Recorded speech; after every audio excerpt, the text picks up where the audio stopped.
Let's talk a little bit about the electronic visa waiver. There are certain countries, certain citizens can get this electronic visa waiver for the UK. What countries are those, and what has this visa waiver been made to do, basically? This one of the visas, or one of the e-visa that's not very popular in the UK. It's not it's not very well known, but I can tell you it's similar to e-visas in other countries, but it's only for nationals, and all of them are the Middle East. They are Kuwait citizens, Oman, Qatar, and United Arab Emirates. Mm-hmm. And you have to be you have to be national. You have to hold the passport with the citizenship of these countries. Mm-hmm. You can be resident United Arab Emirates, and you can say, I would like to use the electronic visa waiver. It's have an abbreviation which EVW. Okay. And you must pay 30 sterling pound for this. And you must apply between 3 months and 48 hours before you travel.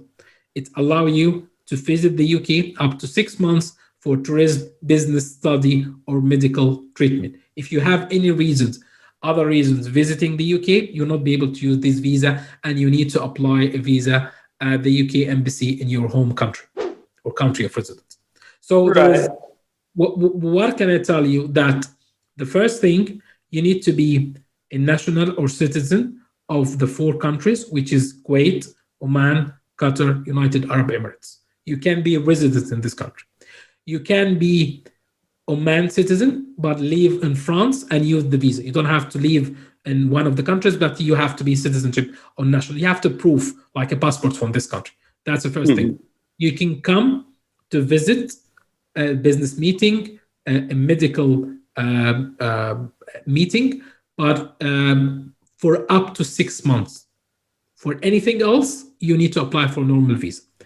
And you have to apply for this visa 3 months, minimum up to 48 hours before coming to the UK, and it's valid only for one time. It's not multiply entry.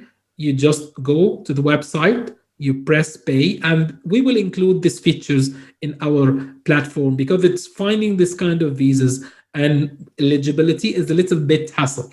We will have the option after the MVP that you can say, I'm a citizen of United Arab Emirates and I'm visiting the UK. You will have this option. You will have the ability to apply direct from from VISXA directly to the government website, and then you can fill the form, pay the 30 sterling pound, and get the visas printed out and fly to the UK.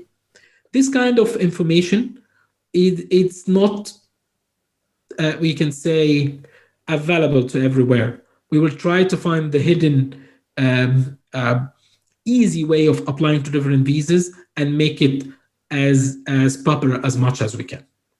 Sure. I mean, people should be able to use any opportunities they have to get where they want to go. The one question I had about this is said that, and you mentioned it as well, you can come there for business travel, but you can't work. This seems a bit contradictory. Say I'm from United Arab Emirates and my company has an office in London. What qualifies as work? If I come to a quarterly meeting, it's a business travel thing, or if I come and work from the office in London for 3 months and I'm going there every day, is that working in the UK? How do they look at that? I mean, what I can tell you, this is one of the misunderstandings that happen not just in the UK, but many countries, that there is difference between traveling for work or actually travel to be employed by a company in another country. Let's use the same example. Alex is citizen of United Arab Emirates, and he used the electronic visa application to get into the UK, and he have a business meeting. He can go to our office in London, and then we can meet together. Okay, you can stay there. You can work. We will not say work actually, but you can stay in the office and do whatever you wish. There's no restrictions. But we will not be able to we will not be able to hire you as a part-time or full-time or even a freelancer. We're not able to treat you as a UK resident. That's different. In order for us or you to be employed by a UK company and work for the UK company, you need to go through one of the two things that we have discussed earlier, which the company can sponsor you or you apply for a visa to come to look for work. So you can have a business meeting, you can have an interview even for a job in the UK, but you're not to stay. You have to travel back to your home country and then apply for a different visa. You can attend business shows. You can give anything that related to business you can do, but you'll not be able to actually work as employee for a business. They'll not be able to hire you directly and you stay in the UK and you consider yourself UK resident. No, you'll not be able to do this. And that's the difference between a business meeting and work. The word work, you can actually do one-off work, but you will still be employed by your own country, not directly employed by the company itself. Yeah, I guess I get it. Where do freelancers fall on that spectrum then? How does that work? Say that Alex from United Arab Emirates is a freelance designer. He's got gigs with companies all over the world, but he comes to the UK, meets with some new clients. Maybe he wants to meet them face to face, and they bring him on as a freelancer. Is there anything there he should be worried about? How should he handle that relationship? I mean, he can actually use the visa to travel and meet them, but they will not be able to pay him as a UK resident or as a UK worker, we can say. I mean, the agreement have to be done between himself as a freelancer as the resident of United Arab Emirates. And then the payments have to go through the United Arab Emirates, not in the UK bank, even if he have a UK bank. If he violate his visa terms, that could lead to serious problems if he would like to come back to the UK.